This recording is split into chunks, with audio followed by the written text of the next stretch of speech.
Հարգելի հայրենակիցներ, ես այսօր մարտի 5-ն է, ես ուզում եմ ձեզ երկու խոսք ասեմ որպես Ռուբեն Վարդանյանը, այնպես ոնց որ ես կամ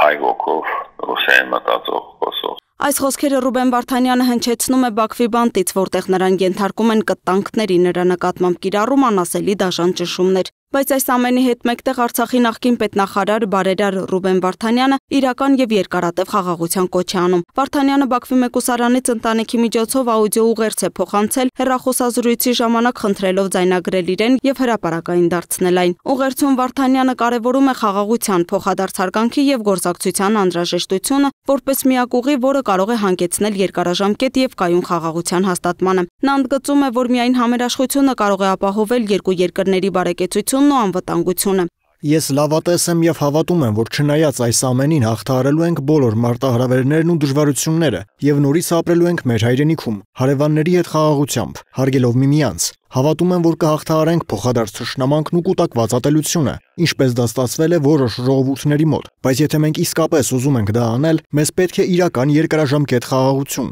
ոչ թե թղթի վրա ստորագրված, այլ կյանքի կոչված։ Վարդանյանը հավելում է, խաղաղությանն ուղղված քայլերը պետք է լինեն ոչ միայն երկու ժողովուրդների, այլև քաղաքական ղեկավարների եւ հասարակության համատեղ ջանքերի արդյունք։ Նա հորդորում է անմիջապես դադարեցնել ցանկացած տեսակի ագրեսիան ու պատժամիջոցները, իսկ խոսքն ու երկխոսությունը պետք է լինեն առաջնային լուծումը։ Ռուբեն Վարդանյանի ուղերձը դարձել է ազդակ, որ խաղաղության հասնելու ուղին չի սահմանափակվում միայն բանակցություններով։ Դրա հիմքում պետք է դրվի նաև երկու երկրների ժողովուրդներին ուղղված կոչերը։ Վարդանյանի ընտանիքի անդամները պնդում են, որ նրան կալանավորել են ոչ թե իրավական, այլ քաղաքական դրդապատճառներով, նրան որպես գործիք օգտագործելով տարածաշրջանում ուժային քաղաքականության մեջ։ Նրանք համարում են, որ Ռուբեն Վարդանյանն ուղղակի զոհ է դարձել Ադրբեջանի իշխանությունների կողմից ստեղծված ճնշման։ Վարդանյանի նկատմամբ իրականացվող շինծ ու դատավարությունը հայտնվել է նաև միջազգային ուշադրության կենտրոնում։ Վարդանյանը, որը բացահայտորեն պայքարել է մարդու իրավունքների պաշտպանության եւ տարածաշրջանային կայունության համար, այսօր Ադրբեջանի իշխանությունների կողմից մեղադրվում է տարբեր հանցագործությունների համար, որոնք կապված են նրա գործունեության հետ։ Սա բողոք է ընդդեմ գործընթացի, ընդդեմ նրա, թե ինչպես է իրականացվում այս դատական process-ը։ Ես գիտակցել եմ ինչի եմ գնում, պատրաստ եմ եղել եւ պատրաստ եմ ավելի վատ պայմանների։ Ես զոհ չեմ, ինձ պետք չէ խղճալ, քանի որ սա գիտակցված որոշում է։ Իմ պահանջները նույնն են։ Եթե դատում եք, դատեք պրոֆեսիոնալ կերպով, բաց ու հրապարակային, Ադրբեջանի բոլոր օրենքների ու ընդհանցակարգերի համաձայն, մյուսների հետ միասին, միջազգային լրատվամիջոցների դիտորդների ներկայությամբ, եթե այդքան վստահ եք ձեր արդարացիության մեջ։ Իմ գործն արհեստականորեն մի առանձնացրեք։ Ինչու է իմ գործն առանձնացվում, երբ իմ բոլոր մեղադրանքները կառուցված են նրա վրա, որ ինչպես դուք եք կարծում, ես կազմակերպված հանցավոր խմբի անդամ եմ։ Դատավարությունը դեռ շարունակվում է, սակայն նրա ընտանիքը պնդում է, Վարդանյանը քաղաքական հետապնդման է ենթարկվում Ղարաբաղի եւ Հայաստանի հետ կապված իր դիրքորոշման պատճառով։